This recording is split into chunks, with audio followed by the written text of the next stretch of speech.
I've never been as happy as right now, but shit, I gotta cope with the fact that it dies down. Cause in the end, I just wake up salty, start my day with a pot of black coffee.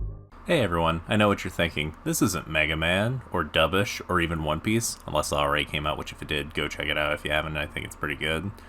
But I wanted to do some extra videos this year, and what better way than to talk about indie games?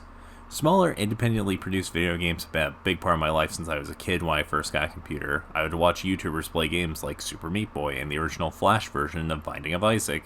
Then I'd eventually buy these games on Steam and play them. So I thought it would be fitting for me to at least do one video a month for this year of an indie game that I've played in the form of the small little editorial of my opinion on the game. Big or small, if I like it, I'll do a video talking about what I like and how much I would recommend it. To start off this series of smaller reviews, I'm going to talk about a game in a series that I've actually covered before. Siactro is back with a third game in their trilogy of a silly little bird with sunglasses, Toree Saturn. For people who've been around my content before, you may remember that I actually did cover the first couple of games in the series roughly 2 years ago, as well as the smaller side projects like Jumble Jam. I am aware I'm a bit late to this game's release, but when it came out we were kind of working on a larger project, so it just kind of slipped by me. But now with about as many projects still, but spread out across the year, time to give this game a try. Toree Saturn's plot revolves around Toree trying to get back his ice cream after a new flavor of it is stolen by a criminal organization, including his rival Hockey, who has much cooler sunglasses than Toree. So you know it's gotta be serious.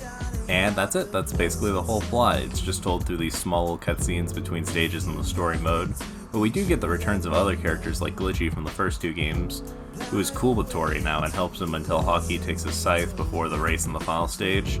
The more I think about it, the more the serious plot reminds me of the simplistic, low-stakes stories of games like Kirby. I guess Hockey's kind of the Meta Knight of this series. As for the gameplay, it takes the Toree formula and cranks it up, now having a few new moves to Toree's arsenal.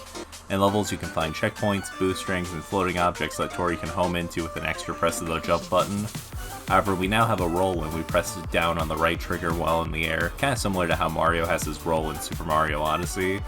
These changes took a bit to get used to, and my lack of A ranks definitely show it, but I love the speed these options give, and it feels like a transition closer to semi-modern 3D Sonic the Hedgehog. Speaking of, the level design is great and reminds me a lot of classic Sonic Adventure 1 and 2 gameplay. I will talk more about the graphics in just a minute, but I feel like the gameplay and style would translate super well as mods for Sonic games like Generations, or even modding a game like Toree Saturn to have levels from 3D Sonic games like, I don't know, maybe Radical Highway. I just think it's cool.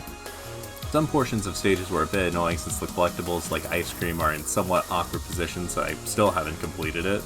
But they are optional and the rest of the levels are great, albeit a little linear. Perhaps some more enemies and some enemies that I can actually attack with a homing attack would have been cool.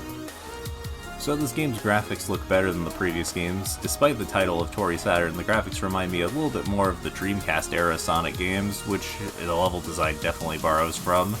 But I also don't really have as much history with the Sega Saturn. The low poly textures and geometry gives you just enough to work with, but are still super stylized that I could see this getting a fan port on the actual Sega Dreamcast. I'd love to see that since the Dreamcast does have a pretty big homebrew community. And the music. Oh my gosh, the music in this game is phenomenal. Done by Kamikaze bitch, who did music for the series previously, absolutely slaps. I was tapping my feet the whole time as it came through my headphones.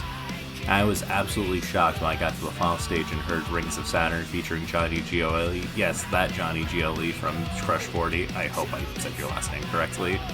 The soundtrack is available for purchase on Bandcamp. Please go buy it from the link in the description. It is an absolute vibe. To wrap up the shorter review, Toree Saturn is a great way to cap off Toree as a trilogy. I would love to see more games from Siactro, but if this is the last Toree game for a bit, that'd be fine too. I have been wanting to try some of their other games. If they're half as good as Toree, I'd love to see more of those too, since they have a lot of potential as a developer. If I had the spare cash, I'd probably even go sub to their Patreon, but Toree Saturn is 100% worth your time and money. It's only $5 on its own on Steam, but it's cheaper if you buy the Toree Trilogy bundle if you haven't already tried the first two. You can also get the Toree's Panic Pack for $1, featuring 3 smaller Toree games.